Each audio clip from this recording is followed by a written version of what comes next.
also you need to understand that the reasoning that is associated with this commandment was associated with something that happened even before Noah.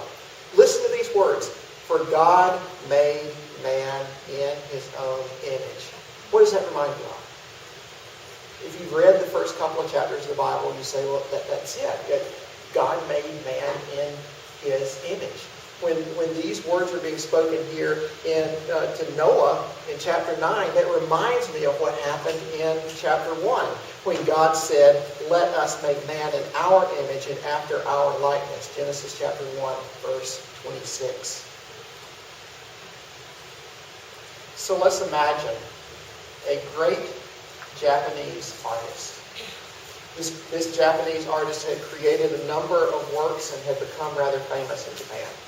And this artist decided, I am going to do my best work ever.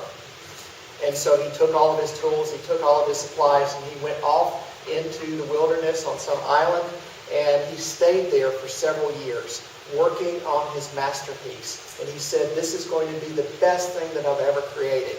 And he created a piece of porcelain, a vase that was about this tall. And it was beautiful. It captured everything that was essential about Japan, and it was so important. This artist, he said, is an expression of my own self. And he took this vase, and he took it and displayed it in Tokyo. And all of the art critics came, and a lot of people came to see this work of art. And they looked at it, and they admired it. And the critics said, this is the most beautiful piece of Japanese art that has ever been produced. And they interviewed the artist, and this is what he said. He said, I have put my entire life into this work. This vase is like it is a part of me. And just as soon as he said those words, somebody from the audience pushed the vase over, and it shattered into a million pieces on the floor.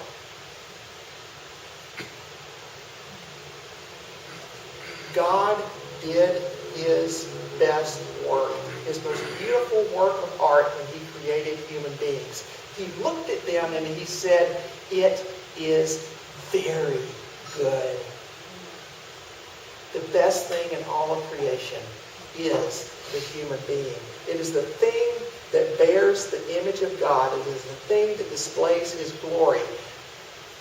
The first man and the first woman had great value because they had the very likeness of God. And to destroy a work of art would be to bring an attack on the artist who created it. In the case of God's greatest work, there is only one penalty that can be associated with destroying God's greatest work, and that is the death of the one who murders. There are certain crimes that are so terrible that they can only be penalized by death. Imagine a young man whose wife had been murdered. Let's say he was only 20 years old. He'd just been married, and his wife's life had been taken by a killer. And that killer was convicted and taken before the judge. And the judge looked at that murderer, and he said, I'm going to put you in prison for about 7 years, and after that you'll have parole. What does that say to the man whose wife has just been murdered?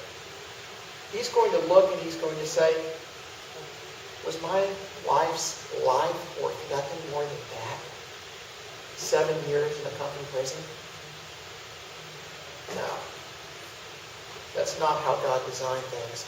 God gave the death penalty to Noah. God gave the death penalty to Moses. But he gives it to all of us as well. Whoever sheds the blood of a man, by man shall his blood be shed.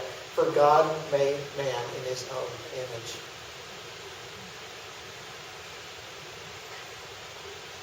The Sixth Commandment does not prohibit killing in self-defense. There are a lot of people who say that if someone breaks into your house and they threaten to kill your family, the thing you should do is to let them do it. You should not defend yourself. You should never defend yourself. Because thou shalt not kill obviously means that you can't kill the person who is trying to kill you. What does the Bible say? The answer is found in Exodus chapter 22, verse 2. Exodus 22, verse 2. If a thief is found breaking in and is struck so that he dies, there shall be no blood guilt for him. So there will be no blood guilt for the man who strikes the thief who is robbing his house. That's what Exodus 22 is saying. And this application of the Sixth Commandment is related to what we've just said about the death penalty. The image of God in man is so precious to God that destroying that image deserves death. Destroying the image of God deserves death. And so Moses is like Moses is telling us to imagine some situation in which somebody breaks into a house at night. And that man has intention of robbing the house. In this situation, Moses says, it is right for the thief to be killed before they can murder the family inside the house. In order to preserve the lives of the innocent mom and the innocent kids, the dad may be forced to take the life of a murderer. And this is something that is right in God's eyes. And it is an application of the Sixth Commandment. The Sixth Commandment does not prohibit acts of just war. The Sixth Commandment does not prohibit acts of just war. I'm going to teach you a new English word. The word is pacifism. I'm having trouble saying that. But the word means, essentially means that there are people who believe that all war is evil and that Christians cannot serve in the military. A pacifist would say, all war is evil, don't dare serve in the military, whatever you do. You just can't have any part in it. And it's something that became popular in America in the 1960s in the wake of a rather unsuccessful war. And a lot of people in America started saying that all war is evil, we just can't have anything to do with it anymore. And it is an idea that was popular in America, but it was far more popular in Okinawa. Okay.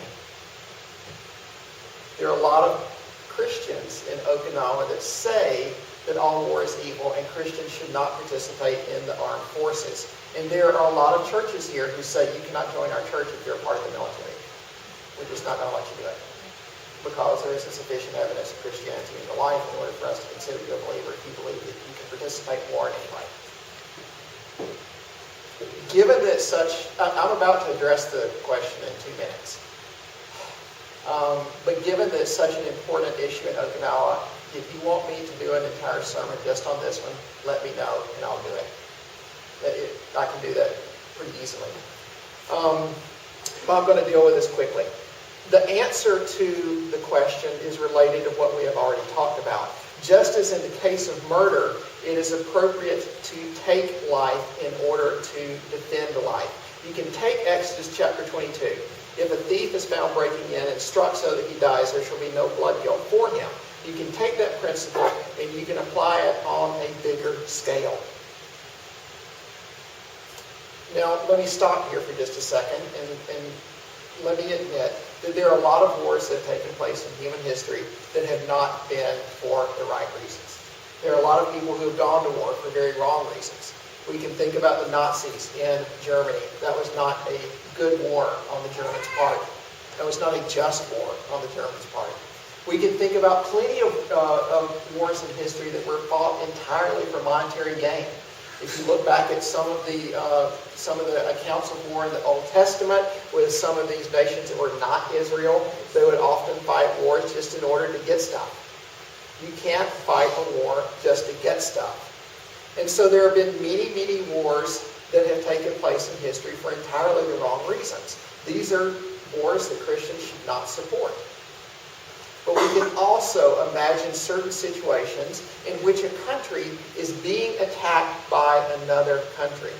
And so we come to this question. Should the country that is being attacked defend itself, or should it not? The pacifist would say not. The pacifist would say they can just come in and kill us all. That's okay. What do you think?